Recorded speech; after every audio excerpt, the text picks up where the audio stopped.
အာခါလူမျိုးဆိုတာဘာလဲအားလုံးပဲမင်္ဂလာပါဒီနေ့တော့ကျွန်တော်တို့မြန်မာနိုင်ငံရဲ့အရှိပြတောင်တန်းကြီးတွေပေါ်မှာအခြေချနေထိုင်ကြတဲ့ရိုးရာယဉ်ကျေးမှုနဲ့ဓလေ့ထုံးတမ်းတွေကျွဲဝလာတဲ့အခါတိုင်းသားတွေအကြောင်းကိုပြောပြချင်ပါတယ်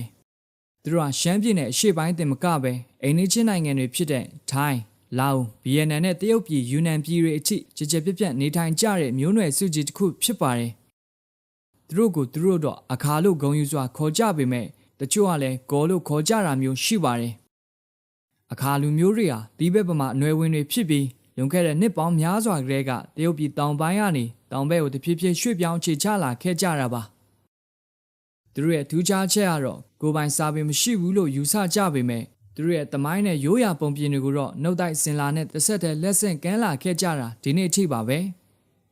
အခါလူကြီးတယောက်ကိုသူတို့ရဲ့ဘိုးဘေးပင်အမီနာမတွေကိုမေးကြည့်မယ်ဆိုရင်မျိုးဆက်ပေါင်း50ကျော်60ကျော်ထိအစဉ်လိုက်ရွတ်ပြနိုင်တာတကယ်ကိုအံ့ဩစရာကောင်းတဲ့မဲ့ညံစွမ်းရည်တစ်ခုဖြစ်တယ်လို့သူတို့ရဲ့မျိုးနွယ်ကိုဘလောက်ထိတန်ဖိုးထားလဲဆိုတာပြနေတာပ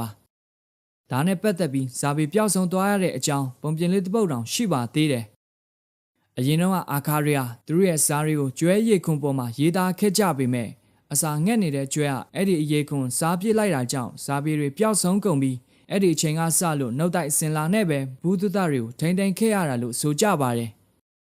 ်အခါလူမျိုးတွေအကြောင်းပြောရင်သူတို့ရဲ့ထူးခြားဆန်းပြားလုံးနဲ့အစားအသောက်ယဉ်ကျေးမှုကိုခြံထားလို့လုံးဝမရပါဘူးအထူးသဖြင့်အခါတို့ရဲ့နာမည်ကျော်ကောဒါမှမဟုတ်အမဲသားစိမ်းဟင်းအကြောင်းပါ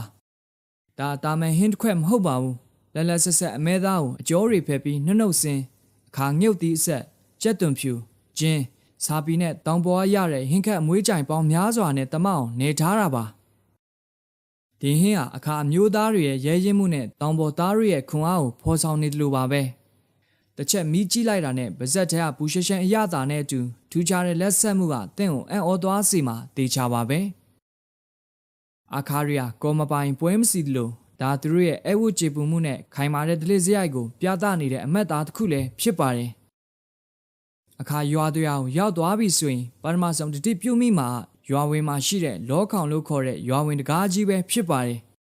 ဒီတကားရိုးရိုးတကားမဟုတ်ပဲလူတွေနေတဲ့လောကနဲ့နတ်တွေဝိညာဉ်တွေနေတဲ့လောကကိုပိုင်းခြားထားတဲ့နယ်နိမိတ်လို့သူတို့ကယုံကြည်ကြပါတယ်ဒီတကားကိုဘယ်သူမှလက်နဲ့မထိရဘူးမဖြတ်ရဘူးဆိုတဲ့တင်းကျပ်တဲ့စီကန်းတွေရှိပြီးနှစ်စဉ်နှစ်တိုင်းလဲရိုးရာအအသစ်ပြန်လောက်ကြပါတယ်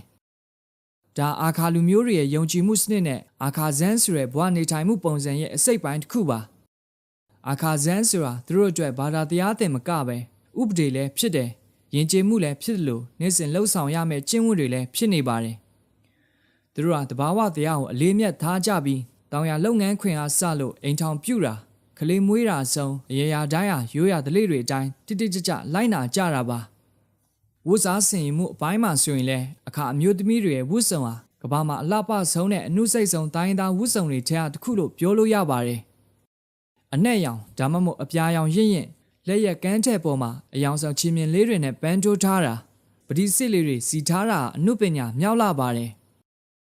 အထူးသဖြင့်ငွေထည်တွေနဲ့စီချယ်ထားတဲ့သူတို့ရဲ့ခေါင်းပေါင်းကြီးတွေဟာအခါမျိုးနွယ်စုလိုက်ပုံစံကွဲကြပြီးအမျိုးသမီးတယောက်ရဲ့အဆင့်အတန်းနဲ့အရွယ်ရောက်မှုကိုဖော်ပြနေတာပါအဲ့ဒီခေါင်းပေါင်းတွေကိုကြည့်လိုက်ရုံနဲ့အမျိုးသမီးဟာဘယ်မျိုးနွယ်စုကလဲအိမ်အောင်ရှိလားမရှိဘူးလားဆိုတာအခါချင်းချင်းသိနိုင်ကြပါတယ်အမျိုးသားတွေကတော့ရိုးရှင်းတဲ့အင်ဂျီနဲ့ဘောင်းဘီပွားတွေကိုဝတ်ဆင်ကြပေမဲ့အမျိုးသမီးတွေရဲ့ဝတ်စုံကတော့အခါလူမျိုးတွေရဲ့ဝိညာဉ်နဲ့မာမာနကိုဖော်ဆောင်နေတယ်လို့ပဲဖြစ်ပါတယ်အခါလူမျိုးတွေရဲ့စီးပွားရေးဟာအဓိကအဖြစ်တောင်ရစိုက်ပျိုးရေးပေါ်မှာအခြေခံပါတယ်စံစပါပြောင်းဖူးနဲ့ဟင်းသီးဟင်းရွက်တွေကိုစိုက်ပျိုးကြတယ်လို့မွေးမြူရေးကိုလည်းလောက်ကင်ကြပါတယ်အဲ့ဝကြေပူမှုမှာလည်းအဲ့တယ်လာရင်သူတို့မှာရှိတဲ့အကောင်းဆုံးအစားအသောက်တွေနဲ့တဲခင်းအခန့်တက်ပြီးဝိုင်းဖွဲ့စားတော့ရင်သူတို့ရဲ့ရိုးရာအရက်ကိုလည်းတိုက်ကြွေတက်ကြပါသေးတယ်စားတော့တဲ့အခါမှာလည်းအသက်ကြီးသူကိုဦးစားပေးတဲ့ဓလေ့ကအင်မတန်ခိုင်မာလာပါတယ်တောင်တန်းတွေပေါ်မှာအခါရီယာကော်ဖီနဲ့လက်ဖက်တွေကိုအောင်မြင်စွာစိုက်ပျိုးကြပြီးခေတ်မီစီးပွားရေးနယ်ပယ်ထဲကိုလည်းဝင်ရောက်လာကြပြီးဖြစ်ပါတယ်ပွဲတော်တွေအကြောင်းပြောမယ်ဆိုရင်တော့ဒိန်ခါပွဲလို့ခေါ်တဲ့ဒိုင်းခေါင်ဒါမှမဟုတ်ဒန်စီပွဲတော်ဟာအထင်ရှားဆုံးပါပဲဒီပွဲတော်ကိုတော့စပားပင်တွေစိမ့်ဆူလာတဲ့မိုးရသည့်အကုံပိုင်းလောက်မှာကျင်းပလိမ့်ရှိပါတယ်ရွာလယ်မှာတစ်လုံးကြီးလေးလုံးနဲ့မြင့်မာတဲ့ဒန်းကြီးကိုစောက်ကြပြီးလူငယ်လူရွယ်တွေကအလက်ကျဒန်းစီရင်တချင်းတွေဆို ကခုန်ကြတာမြင်ရခဲတဲ့မြင်ကွင်းတစ်ခုပါဒါကောက်ပဲတင်းတဲ့အထွက်တိုးဖို့နဲ့နတ်မင်းကြီးကိုပူဇော်တဲ့အတိတ်ပဲလဲတဲရောက်ပါတယ်နောက်ပြီးအခါလူမျိုးတွေဟာလူပြိုအိမ်အပြိုအိမ်ဆိုတဲ့ဓလေ့တွေလည်းရှိခဲ့ဖူးပြီးလူငယ်တွေအချင်းချင်းတွေ့ဆုံနှီးနှောခွင့်ရအောင်ဖန်တီးပေးထားတဲ့လူမှုရေးစနစ်တစ်ခုလို့လည်းဆိုနိုင်ပါတယ်ဒီပွဲတော်အတွင်းမှာတရွာလုံးပျော်ပျော်ပါပါစားတော့ကြပြီးရိုးရာသူရိယာတန်တွေနဲ့တောင်တန်းကြီးတစ်ခုလုံးပက်တင်ထက်နေတတ်ပါတယ်ခေတ်သစ်လောကကြီးထဲမှာအခါလူငယ်တွေဟာမြို့ပြတွေမှာအခြေချပြီးခေတ်မီပညာရက်တွေကိုသင်ယူနေကြလို့မိမိတို့ရဲ့ရိုးရာကိုလည်းဟန်ချက်ညီညီထိန်းသိမ်းနေကြပါတယ်အခါလူမျိုးဆိုတာရိုးသားတယ်အလုပ်ကြိုးစားတယ်ပြီးတော့ကိုယ်ပိုင်လက္ခဏာကိုအယံတန်ဖိုးထားတဲ့လူမျိုးတွေပါသူတို့ရဲ့တမိုင်းကြောင်းဟာတောင်တန်းတွေပေါ်မှာရေးထိုးထားတဲ့အခရာတွေလိုပဲခိုင်မာနေစေဖြစ်လို့သူတို့ရဲ့ရိုးရာဓလေ့တွေကလည်းမျိုးဆက်သစ်တွေရဲ့ယင်ထဲမှာဆက်လက်ရှင်သန်နေအောင်မှာဖြစ်ပါတယ်အခုလိုကျွန်တော်နဲ့အတူတူအခါလူမျိုးတွေအကြောင်းအချိန်ပေးပြီးလေ့လာပေးခဲ့ကြတဲ့အတွက်အားလုံးကိုအထူးပဲကျေးဇူးတင်ပါတယ်နောက်ထပ်တိုင်းသားတွေအကြောင်းကိုလည်းထပ်မံတင်ဆက်ပေးသွားပါဦးမယ်အားလုံးပဲဒါရတဲ့နေ့လေးဖြစ်ပါစေဗျာ